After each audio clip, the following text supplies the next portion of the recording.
This story is a true crime story titled The Sodder Children. On Christmas Eve, 1945, a fire destroyed a farmhouse in Fayetteville, West Virginia. George and Jenny Sodder escaped with 4 of their 10 children. But 5 of their kids never came out of that house. The fire marshal ruled it an accident. The children, he said, had perished in the blaze. Case closed. But there was one problem. There were no bodies. Not a bone. Not a tooth.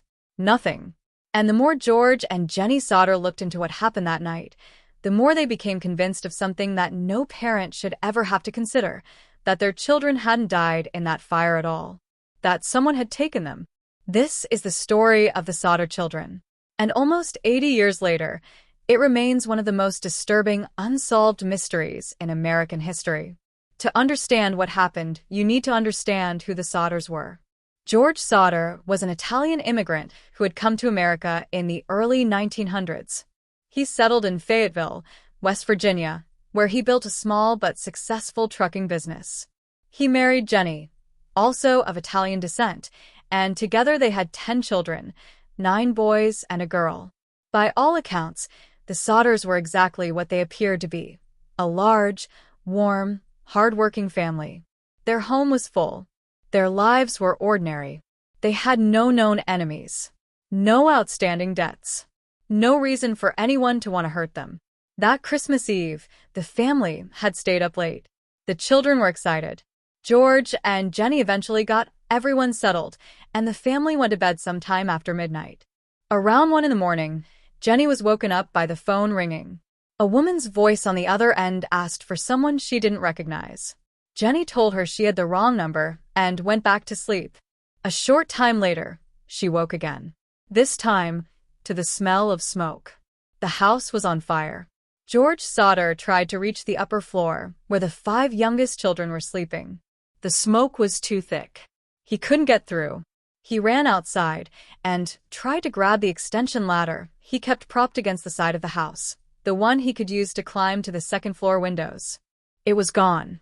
He ran to his 2 trucks parked nearby, thinking he could drive one up to the wall and climb onto the roof to reach the windows. Neither truck would start. Both engines were completely dead. By the time neighbors arrived to help, the house had already collapsed. When firefighters finally got there, more than 8 hours had passed. There was nothing left to save. The official investigation was brief. The fire marshal determined the cause was faulty wiring. The 5 missing children, Maurice, Martha, Louis, Jenny, and Betty, ranging in age from 5 to 14, were declared dead. The case was closed within days. But George Sodder refused to accept that answer, because none of it made sense. The first thing George did was hire a professional excavator to search the rubble. They spent days going through every inch of the debris. They found almost nothing. No skeletal remains. No teeth. No bone fragments. Nothing that could be identified as human. Now, here is where you need to pay attention. House fires, even very intense ones, do not fully destroy the human body. Bones are remarkably resilient. Teeth can survive temperatures that melt steel. Forensic scientists are routinely able to recover identifiable remains from fires far more destructive than a residential house fire. And yet, from a fire that allegedly killed 5 children, investigators recovered nothing. What they did find: Christmas ornaments, a rubber tire, a wooden toy box, intact. Objects that should have burned far more easily than human bone. Then there was the ladder.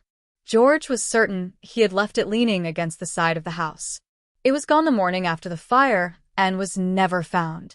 The trucks. A mechanic who later inspected both vehicles found that the fuel lines had been cut. That's not a malfunction. That's sabotage. The phone call, the mysterious wrong number, received minutes before the fire started. Jenny described the caller's voice as oddly cheerful, almost as if she was testing whether anyone was awake in the house. And then there were the witnesses. At least 2 people reported seeing a man standing near the Sodder property in the hours before the fire. Nobody ever identified him. One by one, the details that were supposed to explain what happened that night only made things more confusing. So, if the children didn't die in the fire, what happened to them? There are three main theories, and none of them have ever been proven. The first theory involves George Sauter's past. In the years before World War II, George had been openly critical of Benito Mussolini and Italian fascism. He was outspoken about it, even in conversations with strangers. Some researchers believe this may have put him on the radar of pro-fascist groups operating in the United States at the time, some of which had ties to organized crime. According to this theory, the fire was a warning or a punishment, and the children were taken as part of it. The second theory emerged years later, and it's the one that haunted the Sauter family most. In 1967, 22 years after the fire, Jenny Sauter received a letter in the mail. There was no return address. Inside was a photograph of a young man, probably in his late 20s. He had dark hair and eyes. His face bore a striking resemblance to her son Louis, who would have been around that age if he had survived. On the back of the photograph, written in Italian, were the words, "Louis Sauter. I love Brother Frankie." Jenny hired a private investigator and sent him to follow the only lead she had. He was never heard from again. The third theory is the darkest. Some investigators believe the children did die that night, but not from the fire. That they were killed first, and the fire was set deliberately to cover up the murders. This would explain the absence of remains. If someone wanted to destroy the evidence, they would have made sure there was nothing left to find. But this theory, like all the others, has never been substantiated. George and Jenny Sauter never moved on. How could they?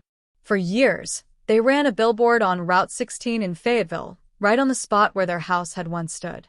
It displayed photographs of the 5 children alongside a message offering a reward for any information about their whereabouts. The billboard stood for decades. Tens of thousands of drivers passed it every year. George Sauter died in 1969. He went to his grave believing his children were alive somewhere. Jenny lived until 1989.